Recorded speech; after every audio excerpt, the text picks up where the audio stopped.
Alright mga Lodi, good morning, good morning. So ngayong araw mga Lods, bibili tayo ng langis ng ating motor. Mag-change oil tayo dahil medyo matagal na rin hindi na change oil to. Halos 3 buwan na rin mahigit. Kaya tara, bibili tayong langis ngayon. Bali, sa ano nga pala ako bibili ng langis mga Lodi para makasigurado ako. Sa may Shell mismo. Tapos iniipon ko yung points ko. Hindi kasi nagagamit natin yung points doon. Pag naipon mo na yan, pwede mong ikarga yun, i-convert na sa gasoline. Bali, sasabay ko na rin pala yung ano nito, gear oil, kasi parang pakiramdam ko ano na eh, maganit na eh. Tapos ako kasi mga Lodi, ano ko eh, bali nag-change oil ako ng motor. Pag yung iba na yung pakiramdam ko sa motor ko, yung na sinusunod yung odo.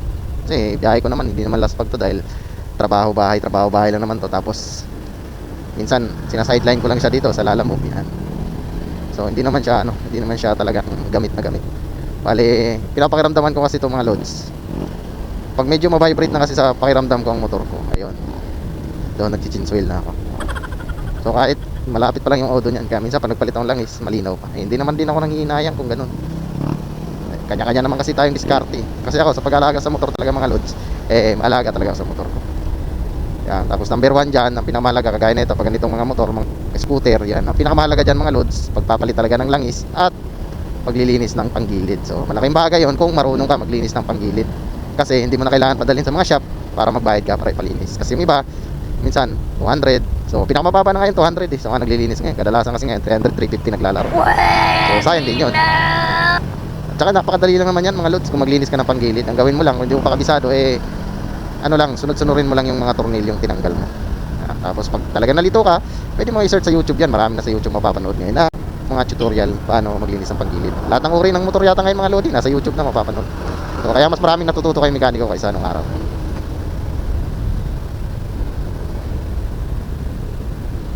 Yan lang din naman ang maintenance ng scooter yan. Yung mga panggilid, change oil.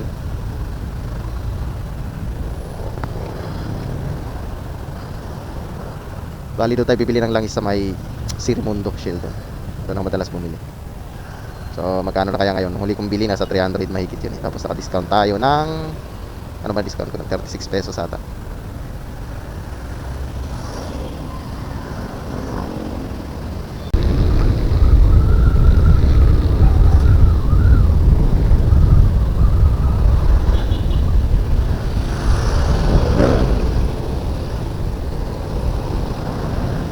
Ayan mga Lods, dito tayo bibili sa Shell. Sana meron sila.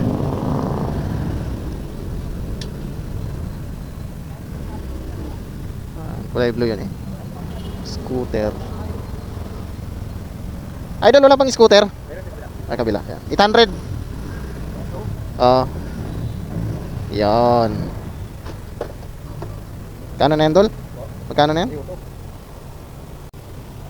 Meron. Ito. Okay. Bali, ito yung bibili natin, Lodi. Ito yung ginagamit ko. Shell. Synthetic na kasi yan siya mga Lods. Synthetic na kasi yan siya mga Lods. Diba? Ano ba yung gear oil yan? Magkano naman yan?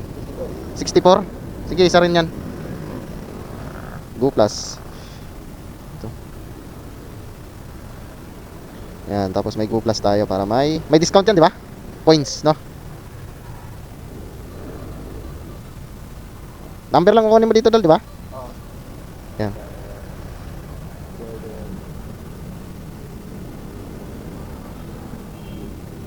$722. Yun lang pala. Okay. So yun lang. So meron na tayo ditong points mga Lodi. 5 times points Lods. Valid siya sa loob ng 6 na araw. Use your points for 10 pesos cash. Okay. Okay. Pero doon tayo lagi sa tiwala. Hindi kasi ako bumibili mga Lodi sa mga motor shop kasi minsan may peke na talangis. Dito tayo sa sila. Okay. So yan, partner sila parehas blue, diba? Gagamitin natin mamaya. Pang change oil. Okay na, pumasok na. 30 points.